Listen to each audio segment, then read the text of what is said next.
खैर आप लोगों का एक जो सवाल आया था कि एचएल डिपार्टमेंट में एक्सिस बैंक में अगर जॉब मिली है तो ये जो ब्रांच में जॉब है ये जॉब अच्छी रहेगी या फिर नहीं, ये सवाल था पर्टिकुलरली।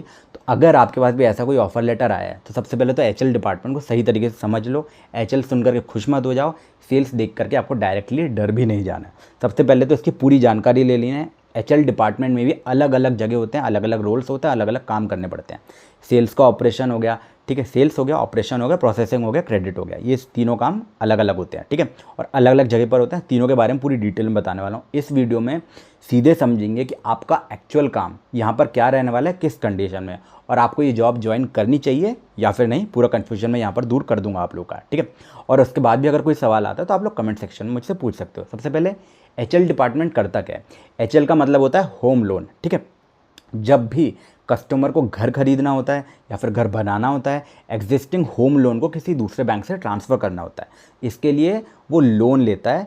तो बैंक है ना, उसकी इनकम हो गई, लायबिलिटीज़ हो गई, क्रेडिट हिस्ट्री हो गई, रीपेमेंट की कैपेसिटी हो गई, और भी बहुत सारी चीज़ों को चेक करता है, ठीक है। सारी इन्फॉर्मेशन को खंगालता है, चेक करता है, वेरीफाई करता है कि भाई ये लोन वापस करेगा कि नहीं।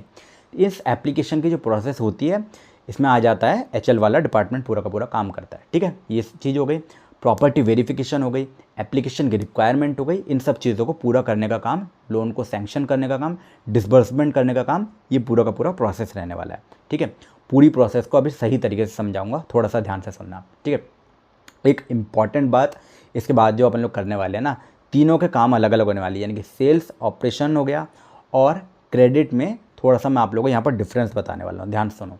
एचएल का जो सेल्स हो गया, यानी कि सेल्स का काम क्या होता है, सेल्स का काम होता है बिजनेस को लेकर के आना, एक्वाइजिशन करना, कस्टमर से बात करना, ठीक है, लीड्स पर फॉलोअप लेना, लोन की रिक्वायरमेंट समझना, कस्टमर्स को प्रोडक्ट्स के बारे में समझाना, ऑनबोर्ड करना, ठीक है। ये सारी चीज़ें आ जाती हैं, उसके बाद वो केस को, प्रोसेस को आगे कर देता है, ठीक है।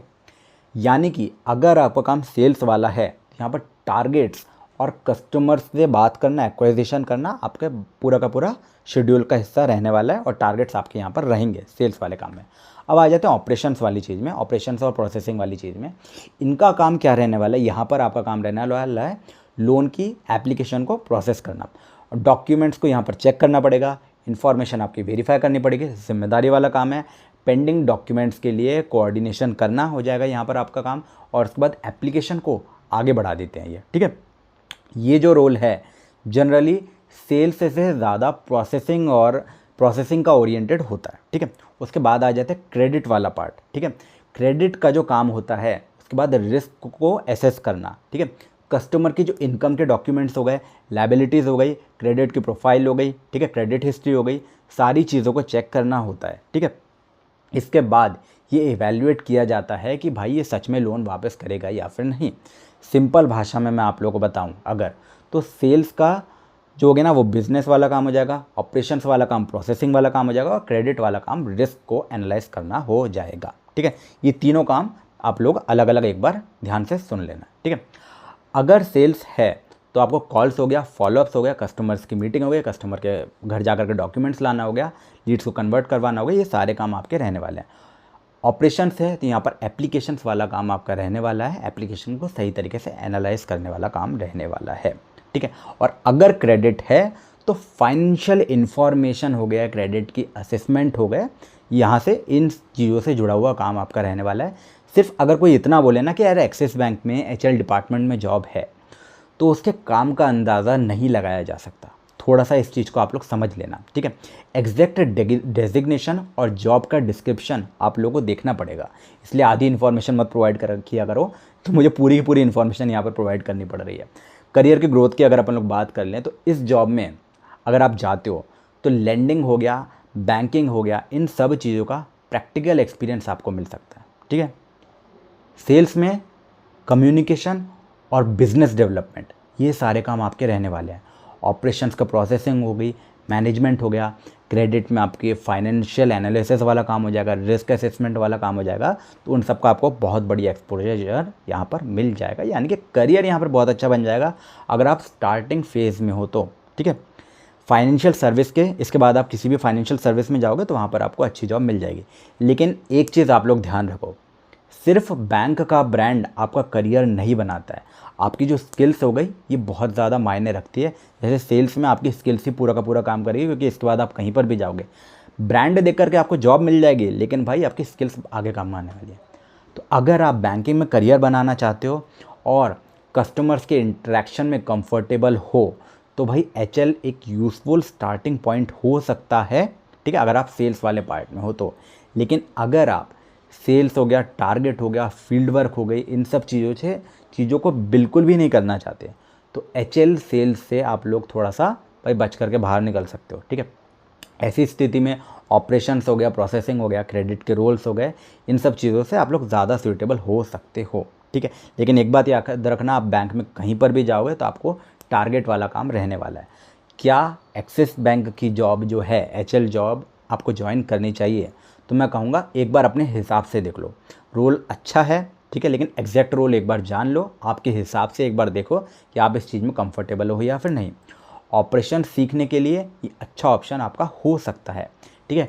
क्रेडिट लेंडिंग, फाइनेंशियल एनालिसिस में, इन सब चीज़ों में इंटरेस्ट है आपको, ठीक है, तो आपका एक स्ट्रॉन्ग ऑप्शन यहाँ पर भी हो सकता है। सेल्स के लिए अगर आप सेल्स में करियर बनाना चाहते हो, टारगेट बेस्ड जॉब से बहुत ज़्यादा कंफर्टेबल हो, कस्टमर एक्वाइजेशन हो गया, इन सब चीज़ों के लिए तैयार हो, तो आप लोग के लिए उस केस में भी बहुत अच्छा काम हो सकता है, आपको एक्सेप्ट कर सकते हो। लेकिन एक बार कुछ सवाल आप लोग पूछ लेना भाई कि एग्जैक्ट डेजिग्नेशन क्या है, इस चीज़ के बारे में तो जानो। सेल्स में होने वाला है आपका, प्रोसेसिंग में होने वाला है, ठीक है, क्रेडिट में होने वाला है, कहाँ पर आपका काम रहने वाला है, ठीक है। उसके बाद मंथली टारगेट आपके कितने रहने वाले हैं, ठीक है, रहेंगे पर कितने रहेंगे, ठीक है। फिक्स्ड सैलरी आपकी कितनी रहेगी, इंसेंटिव आपका कितना रहेगा, प्रोविजन स्ट्रक्चर कैसा रहेगा, प्रोविजन ड्यूरेबल पीरियड कितना रहेगा, इन सवालों के जवाब आपको एक बार मिल जाएँ, उसके बाद एक बार डिसीजन लेना बहुत ज़्यादा आसान हो जाएगा आपके लिए। लेकिन अगर आप इन चीज़ों से कंफर्टेबल नहीं हो, सेल्स काम हो गया, टारगेट बेस्ड काम हो गया, इन चीज़ों से कंफर्टेबल नहीं हो, तो एक बार कंसिडर कर लेना, चीज़ों के बारे में देख लेना और फिर समझ लेना कि आपको ज्वाइन करना चाहिए या फिर नहीं, ठीक है। अब देखो, इसके बारे में बहुत सारी चीज़ें हैं जो आपको एक्चुअली में जानना ज़रूरी है, तो मैं आपको एक काम कर रहा हूँ कि एक प्लेलिस्ट की जो लिंक है वो नीचे डिस्क्रिप्शन में डाल दे रहा हूँ, ठीक है। इसको ज्वाइन करने से पहले या फिर किसी भी बैंक को की जॉब को ज्वाइन करने से पहले एक बार इस प्लेलिस्ट को पूरा देख लो, आप लोग जान लो, समझ लो कि आपको ज्वाइन करना चाहिए या फिर नहीं। तो आपको इससे ना ये चीज़ें पता लग जाएंगी कि एक्चुअली में ये चीज़ें बेनिफिशियल आपके लिए रहने वाला है या फिर नहीं। क्योंकि देखो, कई करियर ऑप्शन कुछ लोगों के लिए बहुत अच्छे होते हैं, वहीं पर वही करियर ऑप्शन कुछ दूसरे लोगों के लिए उतने अच्छे साबित नहीं होते हैं। इसलिए ज्वाइन करने से पहले एक बार इन चीज़ों को सही तरीके से जान लो, समझ लो, सीख लो कि आपको इसको ज्वाइन करना चाहिए या फिर नहीं। लिंक नीचे डिस्क्रिप्शन में डाल दूँगा, डिस्क्रिप्शन में आप चेकआउट ज़रूर कर लेना।